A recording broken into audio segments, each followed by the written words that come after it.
Welcome to Brainish English Stories. A group of men were talking in a room after eating dinner. They were discussing surprising gifts and strange inheritances. Then Mr. Brumont, sometimes known as the famous judge or the famous lawyer, went to stand near the fire.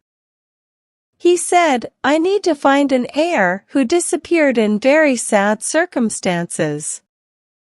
It's a simple and terrible story that might happen every day, yet it's one of the worst things I've heard. Here are the details. About 6 months ago, I was called to visit a dying lady. She told me, 'Sir, I have a very sensitive and tough task for you. Please look at my will on the table. You'll get 5,000 francs if you can't find my son after I die, and 100,000 francs if you do.' She asked me to help her sit up in bed so she could talk more easily. Her voice was weak, and she had trouble breathing. The place she lived in was very wealthy. It had a fancy, yet simple room with soft and comfortable furniture." The lady went on. "You're the first person I've told my terrible story to. I'll try to find the strength to finish it. I want you to know everything, so you, who are kind and knowledgeable, can help me as much as you can. Listen to me. Before I got married, I loved a young man. My family didn't like him because he wasn't rich enough. But soon after, I married a very rich man. I got married because I didn't know better, because I obeyed, and because, like many young girls, I didn't really care. I had a baby, a boy. My husband died a few years later. The man I had loved got married too. When he found out I was a widow, he was very sad because he wasn't free. He came to visit me, and he cried so much that it broke my heart. At first, he visited me as a friend. Maybe I shouldn't have let him visit so often because he was married. But I couldn't stop him from coming. How can I explain? He became my special friend. How did this happen? Can I even describe it? Can anyone describe such things?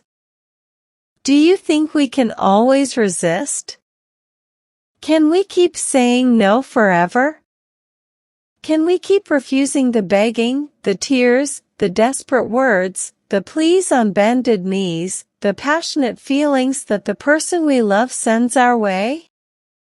We want to make them happy in every way, even if it goes against what's considered right. But that takes so much strength. It means giving up our own happiness, self-control, and even what we're supposed to do. In short, sir, I was in love with him. I was happy.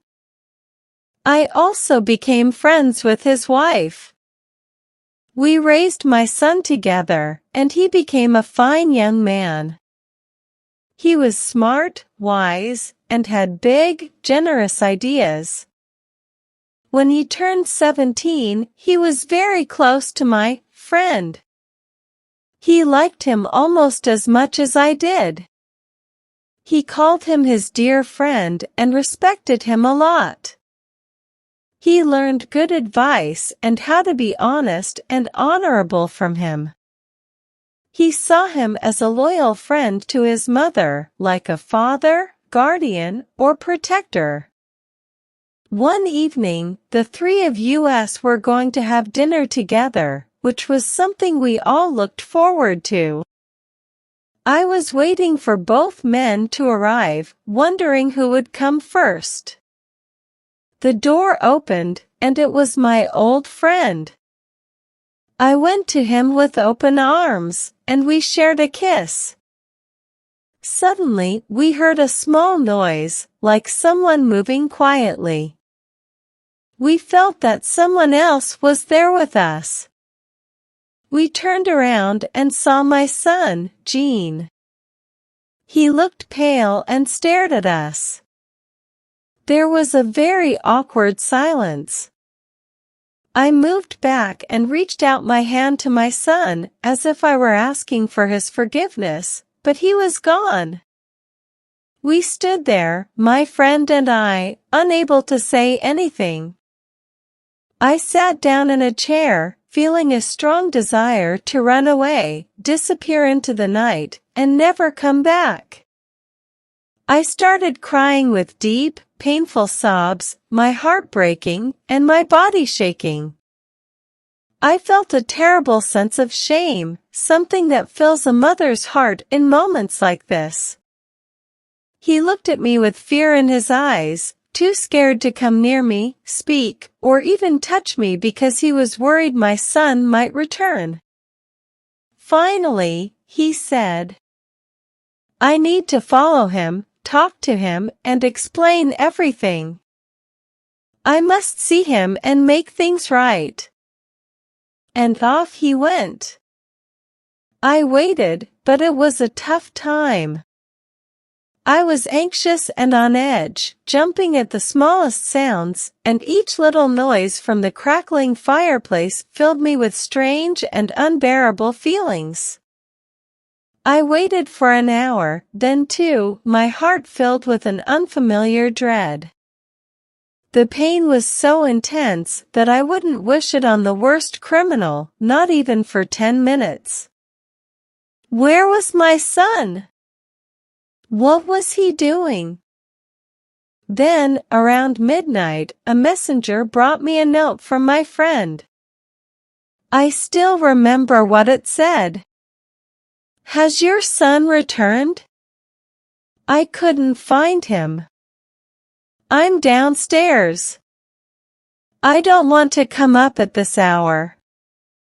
I wrote back with a pencil on the same piece of paper. "Gene hasn't come back. You have to find him." I stayed in that chair all night, waiting for him. I felt like I was going crazy. I wanted to run around wildly, even roll on the floor. But I didn't move at all, just kept waiting, hour after hour. I couldn't even imagine what was going to happen. My soul was in agony, and I was torn by terrible doubts and fears. Can you understand how I felt, sir? My chambermaid, who didn't know anything about what was happening, kept coming into the room. She thought I had gone mad. I sent her away with a gesture. She went to get the doctor, who found me having a nervous breakdown. I was put to bed, and I got very sick, even had brain fever. When I woke up after a long time, I saw my friend by my bedside, and I cried out, "My son? Where's my son?" He didn't say anything. I asked with a shaky voice, "Is he gone? Did he do something terrible?" No, I promise he didn't.